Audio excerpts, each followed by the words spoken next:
Welcome to another episode of the STR Sisterhood. I'm your host, Stacey St. John, and I am so delighted to be spending a few minutes with you today. Now, before we jump into this episode, I want to share a quote with you that I recently read that I thought was amazing. It says, "I am extraordinarily patient, provided I get my own way at the end." I love that.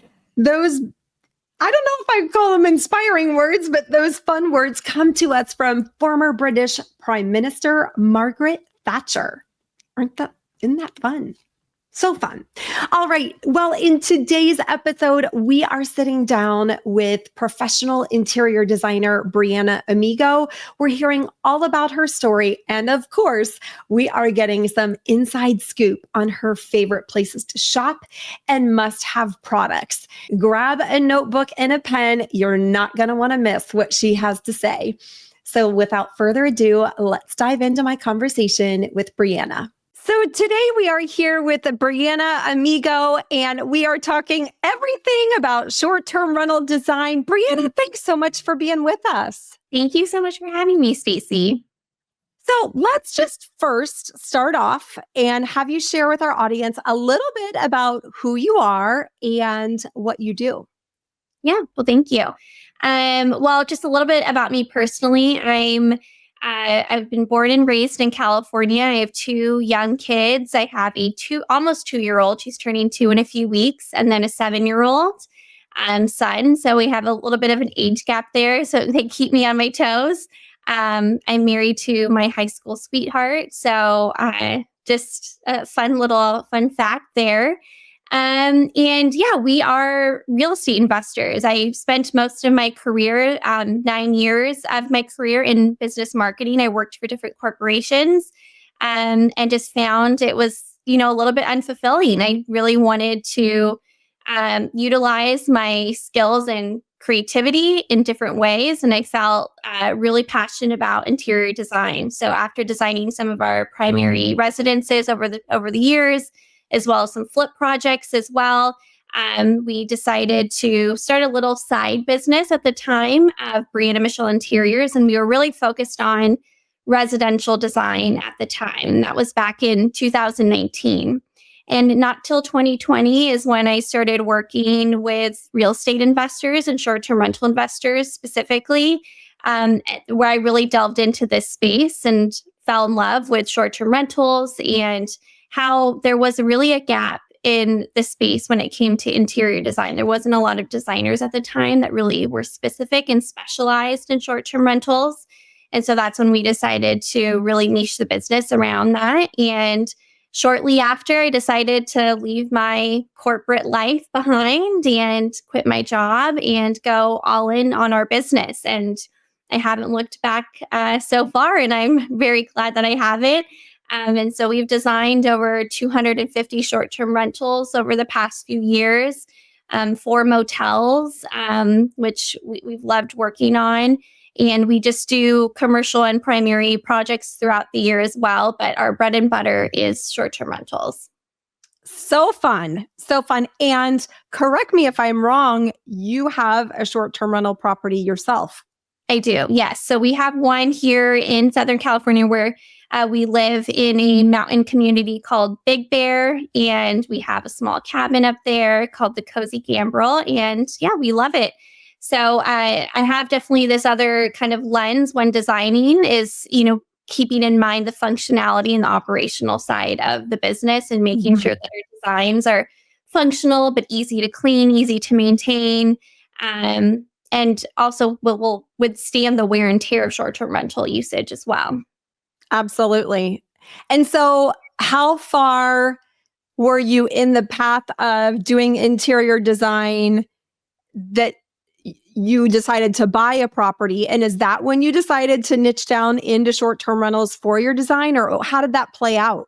Yeah, no, good question. No, we actually did niche the business before we actually bought our first short-term rental. So we loved it, even regardless of even having one quite yet. But once we were able to save enough and to make that first move of, buying our first one, we did that probably a year after we started really focusing the business on short-term rentals. So yeah, it was exciting. For sure. And I'm curious, did anything change for you from a work output or a design perspective once you had your property? Like, did you shift any of the ways that you were approaching design because of your experience now as an owner and a host?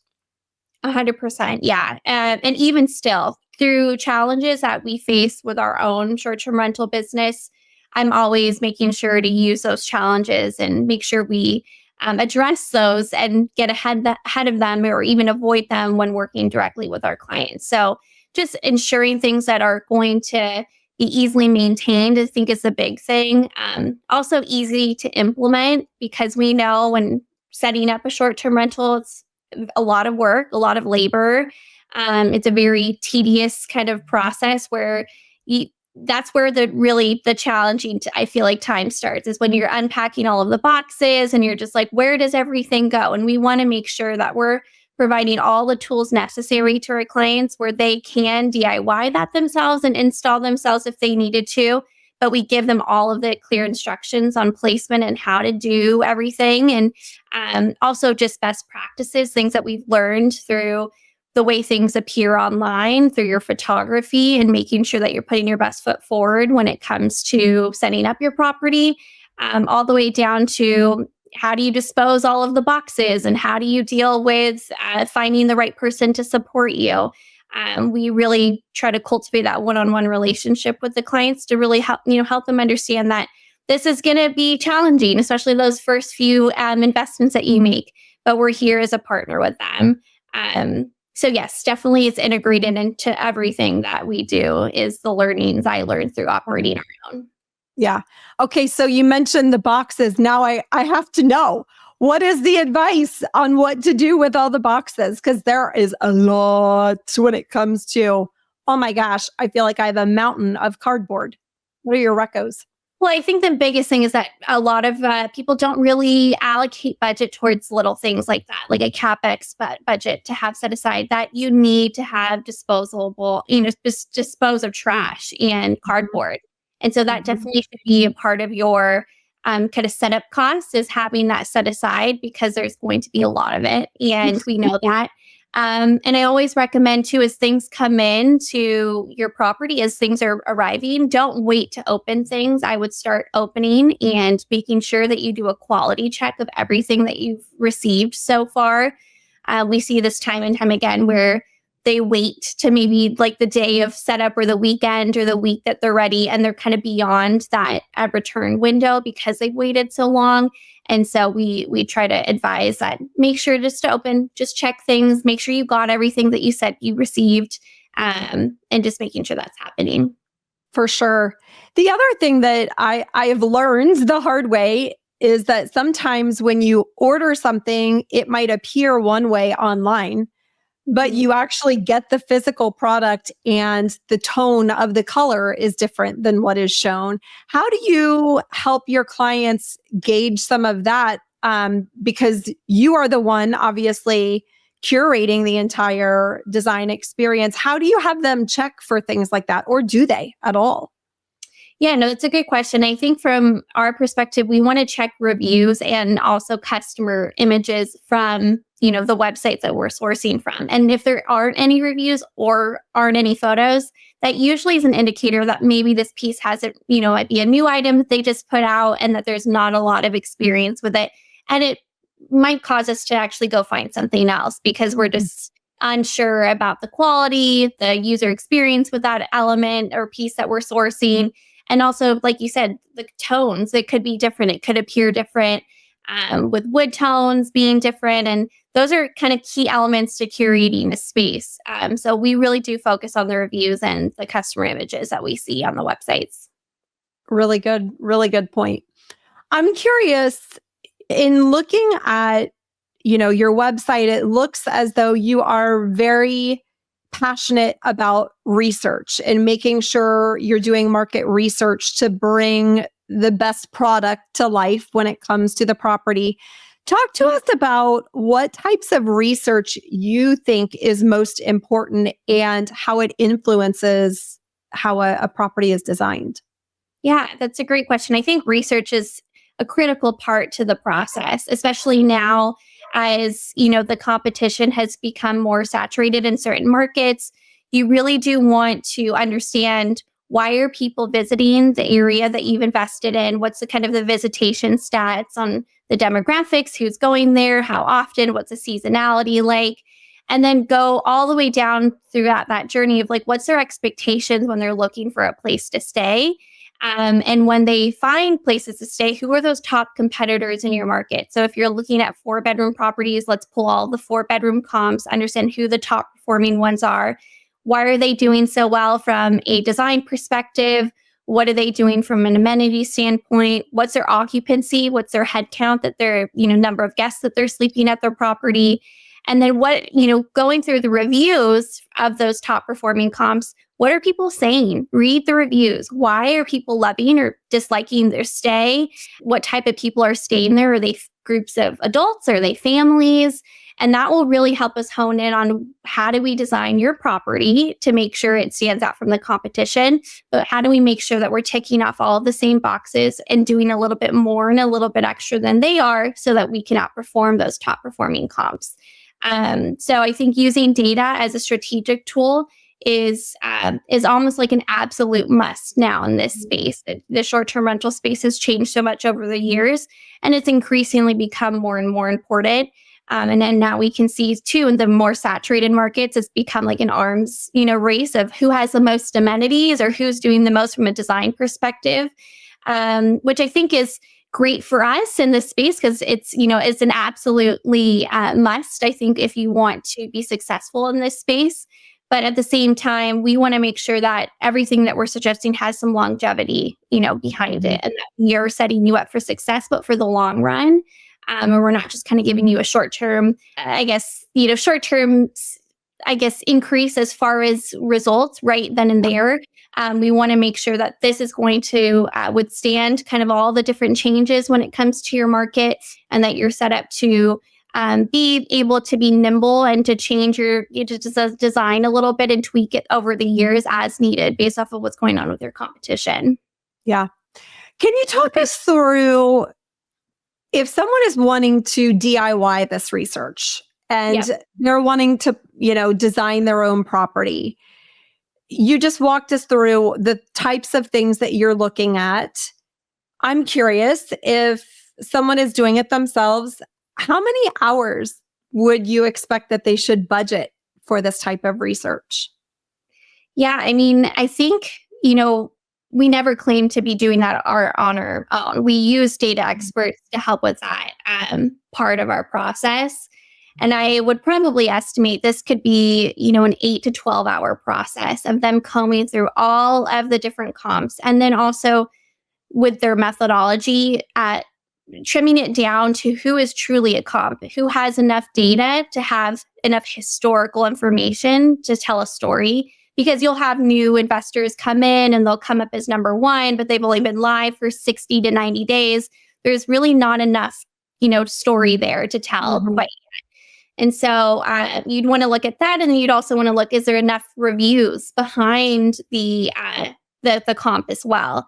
And so there's a lot of scrubbing of data, I'd say, but you'd obviously start with places like AirDNA, or you can use Price Labs too, and Airbnb data to put together a very, thought out story when it comes to the data. But it's quite a process, I'd say, that I wouldn't want to discount of how much time it takes, which is why we do rely on the experts on our end to help us with that.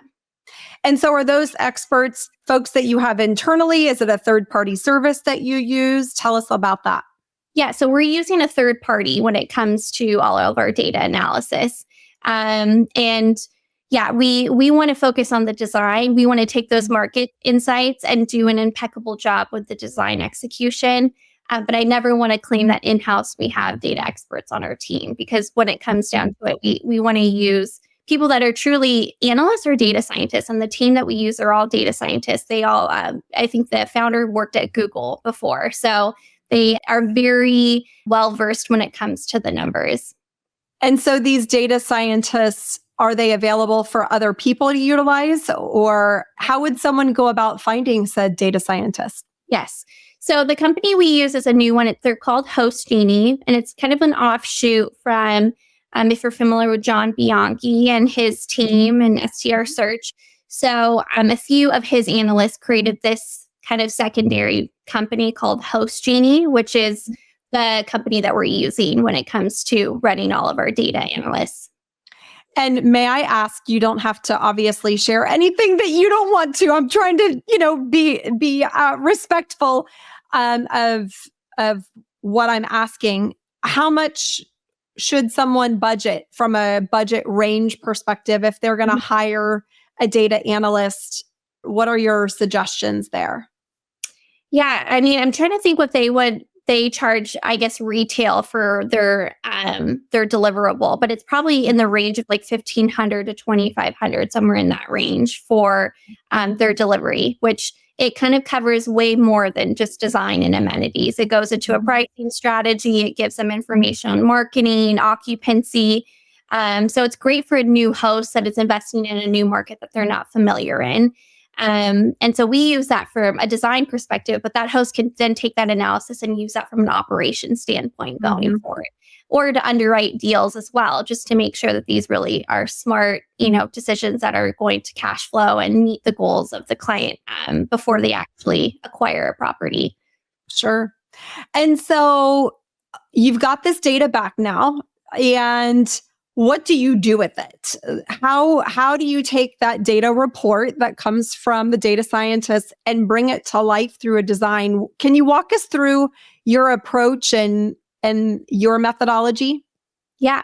So I take that and I really want to focus on the key things that we need to make sure that we tick off from a design and an amenity standpoint, and who is our target, really honing in on who's that primary target and who's a secondary target.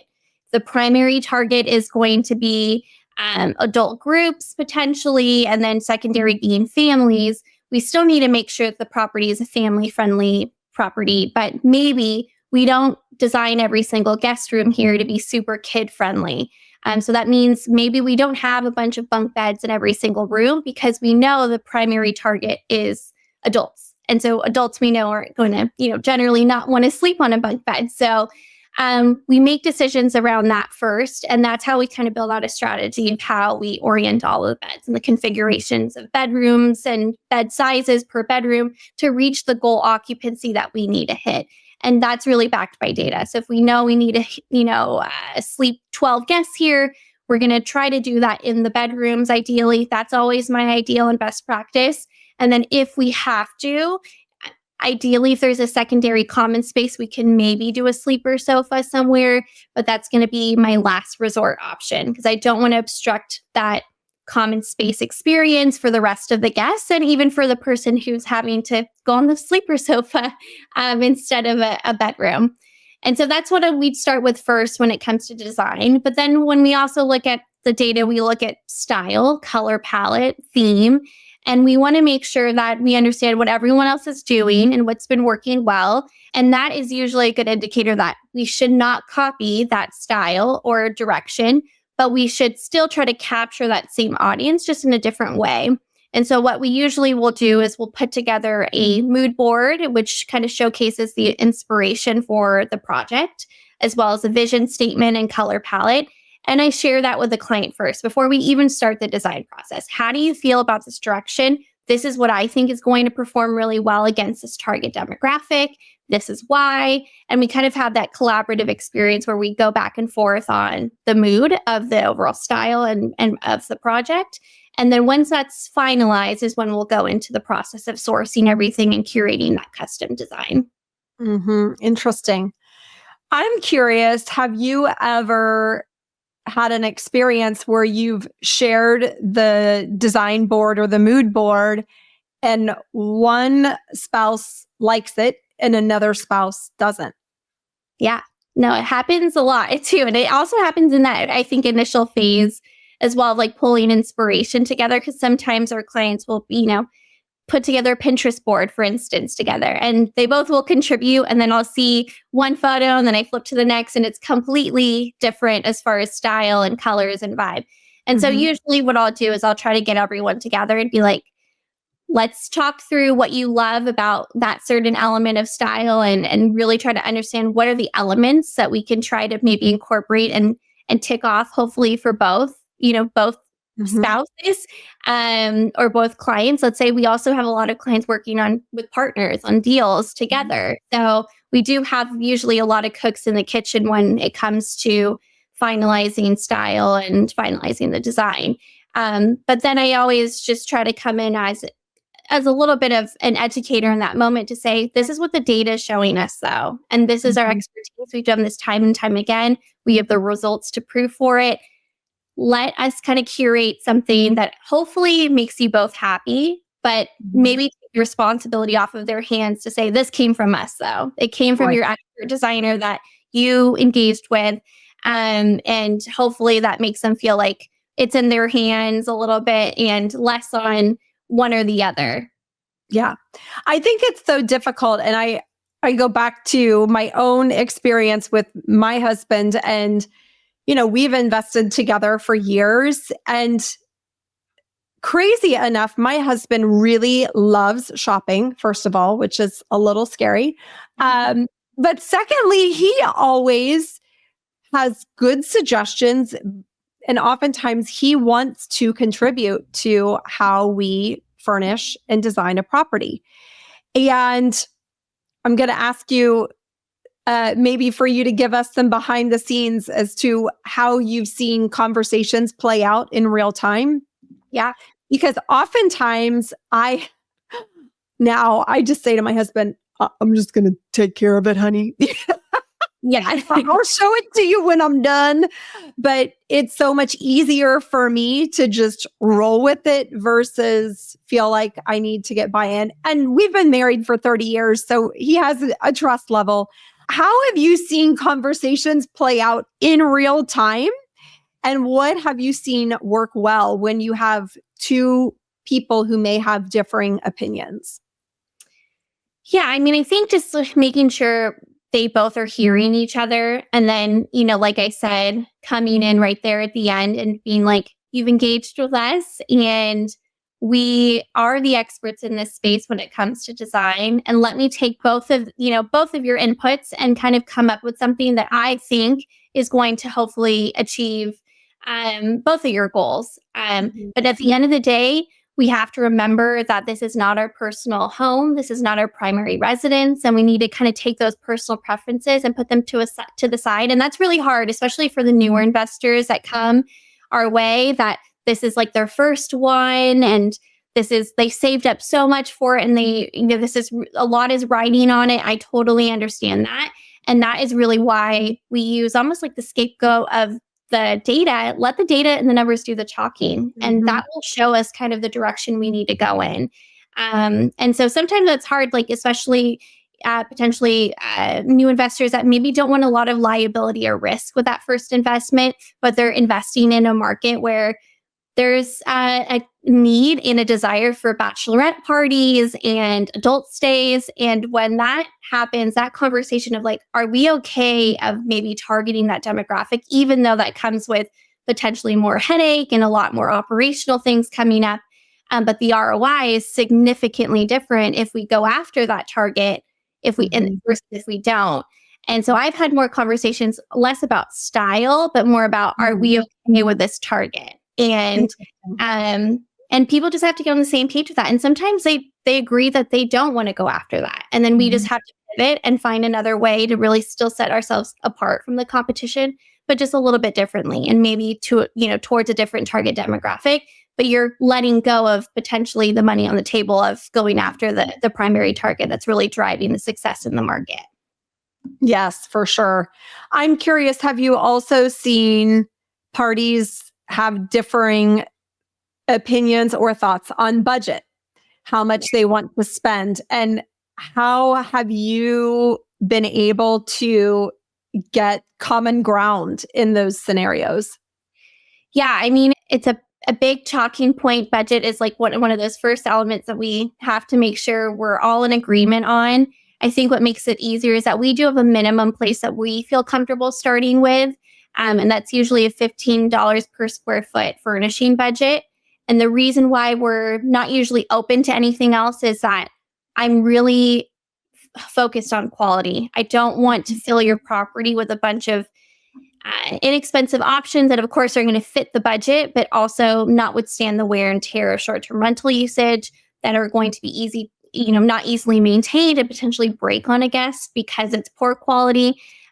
So that's where we start. And that always usually helps give them at least a rule of thumb to work with. And if they're comfortable going a little bit beyond that, great. And that will help us, achieve more of a scroll stopping listing, the more budget, obviously, and we can maybe apply more of that to amenities and more of a greater amenity strategy.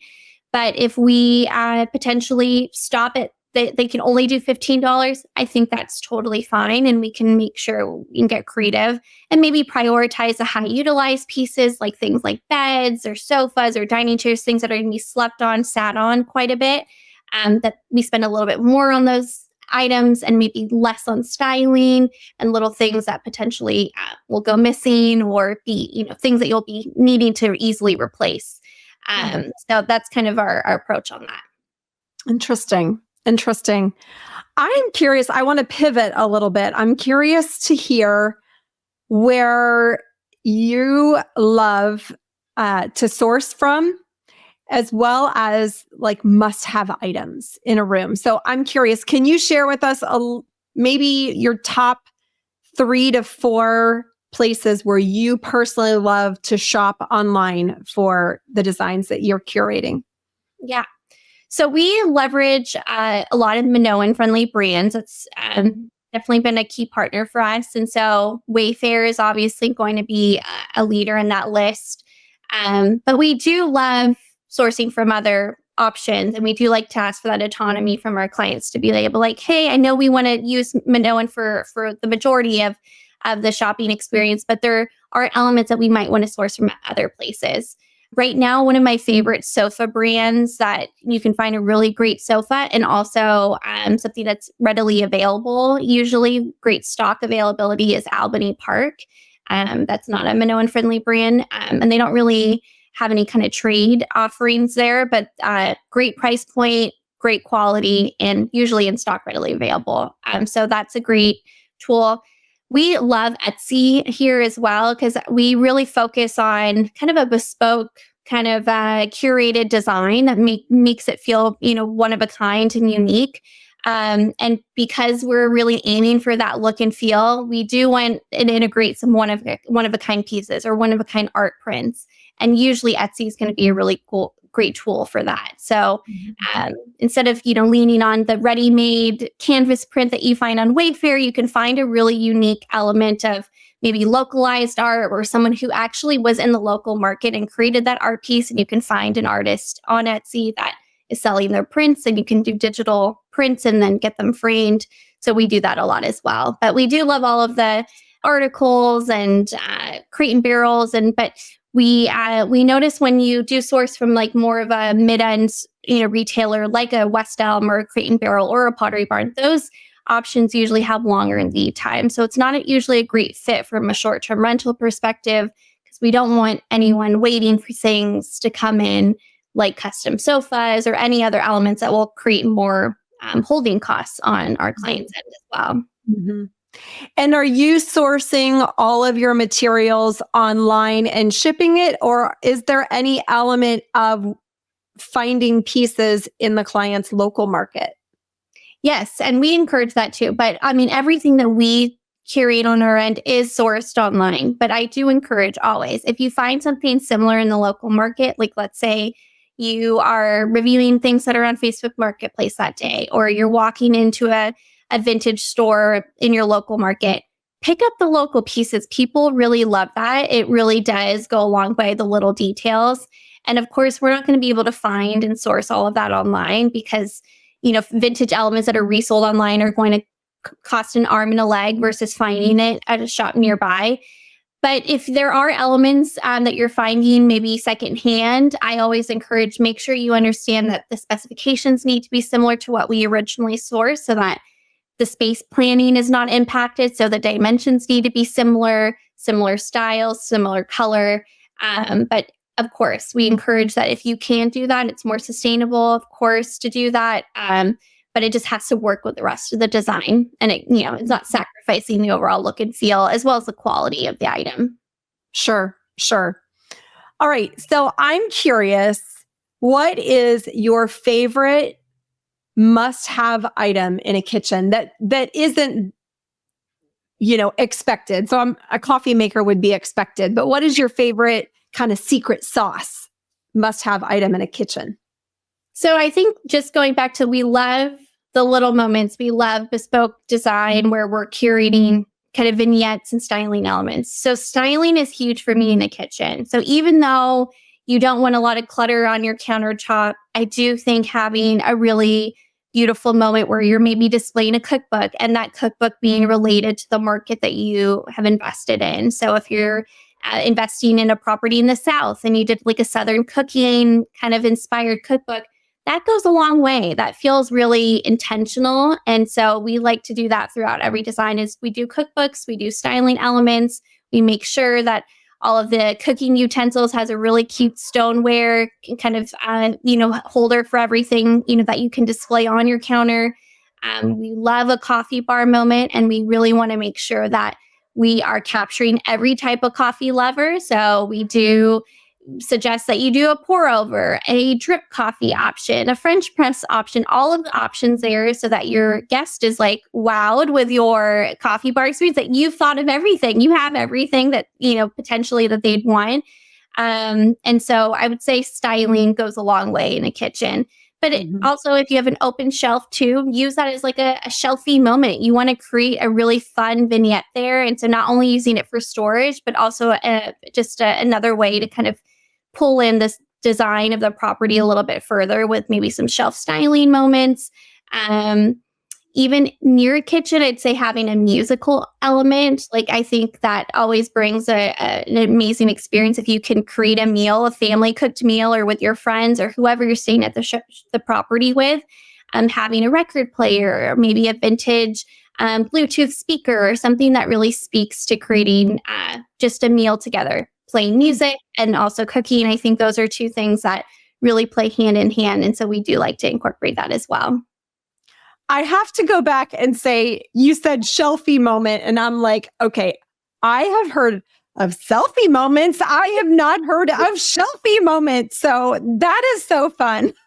Yeah, it's a fun little thing. You'll find that on Instagram. If you look up that hashtag, people will show off their shelves, and shelves definitely should not be neglected and not should just be used for storage. That is adorable. Clearly, you know how little I look at shelfie things on Instagram. Yeah. So I'm going to have to look after this interview. My next question. Okay, so we found out your favorite things for a kitchen. How about for a living room or a family room where a family's going to gather after a meal? What are your favorite must-have items that aren't the obvious, like a couch? Yeah, I think the main thing is the obvious things, making sure that there's enough seats for everyone. So if you have a certain occupancy at your property, making sure your common spaces are hopefully big enough to seat all of those guests to be in one space. And if they're gathering there, and you have extra space for amenities, so games is going to be really key. If you can have it extra game room, that's even better, and having a designated space for all of those elements. But if not, making sure that it's very cozy, you have enough throw pillows and throw blankets and cozy family board games that you can easily store, maybe in a console. And that's really fun too when you are thinking about staging your property before photography, is like having some of that staged on the coffee table, having some of those board games out or Jenga or anything, just to kind of showcase these are some of the experiences that you can expect to have when staying here. So I say plenty of seats, plenty of cozy elements to make sure that it feels like a really cozy gathering space, games. And then, too, like there's going to be a focal point of some sort of TV or projector where you can watch a movie together. And if it is more of like a theater space where we've designed it as such, like putting a popcorn machine, on, into the design is going to be really fun. Those little touches can go a long way of creating that experience. So I would say those are some of my must-haves in a living space. So fun. So fun. All right, let's move to the bedroom. Okay. What are some of your must-have items besides a bed that should be in a bedroom? Yeah, I mean, in the bedroom, I would say we want to make sure that you're creating the most comfortable guest experience. So you do not want to skimp on quality bedding, a quality mattress. Those are like the must-haves. But when it comes to room design, sometimes as you're booking a place to stay, people feel like pretty personally connected to certain rooms. So have fun with it. Have a fun kind of theme and guest, for each guest room, a different color palette if you're playing with that. And a lot of that is going to be the focal point of being behind the headboard. So really focusing on that wall behind the headboard, creating a scroll stopping moment with either some fun wallpaper or woodwork or whatever it might be to really stop the scroll. Making sure that you do all white bedding is a must have, in my opinion. So we're really focused on hospitality, and the expectation is what you'd expect from a hotel is what you should see at your Airbnb. You want to make sure that you're not doing any colored bedding where it could cause people to wonder, why is this a colored sheet? Or why are we using gray comforters versus white? White just feels clean. And so we'll usually dress the beds with color with things like throw pillows and a throw blanket. But the foundation will be always white bedding. A full length mirror is a must have, making sure that everyone has potentially a place to see themselves in that space, but also if this is an additional getting ready space, if there's a limited number of bathrooms at the property, potentially if there's a workstation in the room, it could be multi-use as a vanity of a getting ready space for guests. So we do try to make sure that we're making that experience as really easy as possible for the guest when staying at the property. Storage is going to be important. Do they have a place to place their belongings, where to put their luggage, where to hang their coats? And so making sure that there's enough storage as well in the rooms. Love it. Love it. All right, I'm going to move outside. Let's say there's an outdoor patio or an outdoor place to gather. Besides a place for people to sit, what are some of your favorite must-have items for an outdoor space? Well, I would say the data is really going to drive the outdoor amenities game. So looking at what the data says, if they, are showing from the top comps that there's hot tubs in your market, and there's a fire pit in each of those top comps, well, we need to make sure we have a hot tub and a fire pit moment. I love alfresco dining. So outdoor dining is going to be important, especially in the markets where it really makes sense, where during spring and summer, people really are there to enjoy the outdoors. You want to create outdoor dining, outdoor lounge moments where they can sit and enjoy themselves. But outdoor games is really going to be a great, easy amenity to add and very low cost. So things like life-size Jenga, life-size Connect 4, having that on the lawn is going to be a great tool, especially when you stage your property for photos. Then you'll see in the data, things can also come up, like putting greens can come up in some really saturated, very competitive markets. Pickleball courts can come up. And that's when we really start building a really Oasis experience outside, or, having a pool in the back and making sure that that pool is fully lined with all of the pool loungers and has a beautiful backdrop. And that's where maybe we'll plug in a mural, really to create that scroll stopping feature into the backyard space. So outdoors is definitely something that should not be neglected. It's usually one of the top reasons why people book properties. And so we want to make sure we really highlight that throughout the design, and we're fully amenitizing the space. And if you can't do everything all at once, that's something that happens all the time, where we'll have, clients say, we don't have the full budget to do every single amenity here. And then we'll just try to focus on the ones that we know are going to produce the most ROI, that we're seeing pop up the most. And then they can maybe execute the other ones down the road, in their investment journey. Mm-hmm. So good. So good. I'm curious, previously you mentioned you like to establish a minimum budget of $15 per square foot. How do you factor in the outdoor space budget when it comes to that?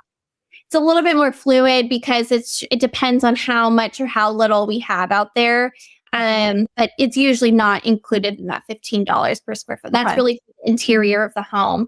And depending on how much, you have on the outside, you could easily spend another, $5,000 to $10,000, depending on how big or, what you need in the outdoor area.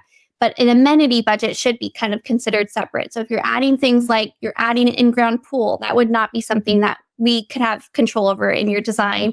Or you're adding a hot tub or a barrel sauna. Those are more amenity costs that you should have like a separate budget for when it comes to your property.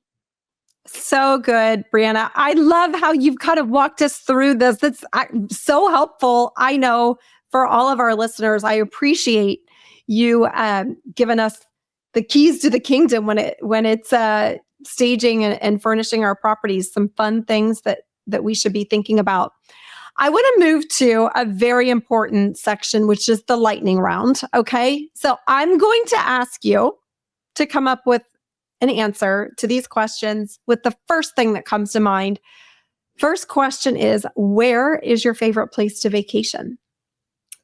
Maui. So my family and I, we've been going to Maui for the past, I don't know, since my son has been born, probably 6 or 7 years now. We've gone every year. So we love going to Hawaii, but Maui specifically. And yeah, it holds a very special place in our lives, and we love going there. We love the culture. We love the food. We love the beaches. It's just a beautiful, beautiful place if you haven't been. I mean, how can you not love Maui? It's so beautiful.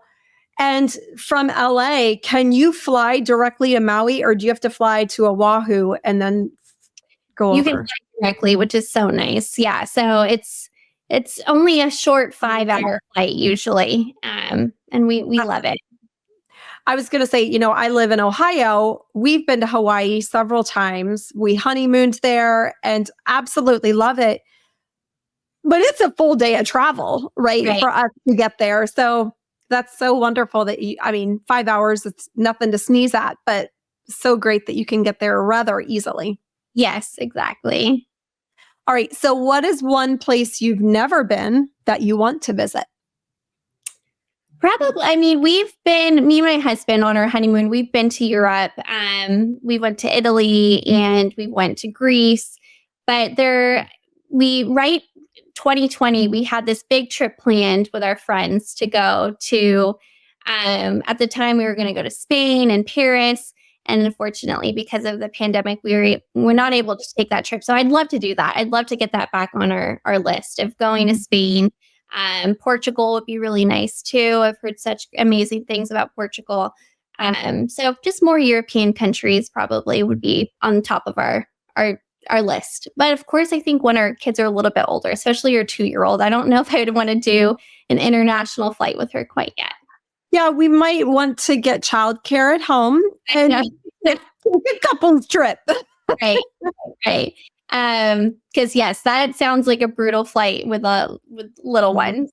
Mm-hmm. Sure does. Okay, what's one thing you know now that you wished you knew when you were starting in the world of short-term rentals? Yeah, that's a good question.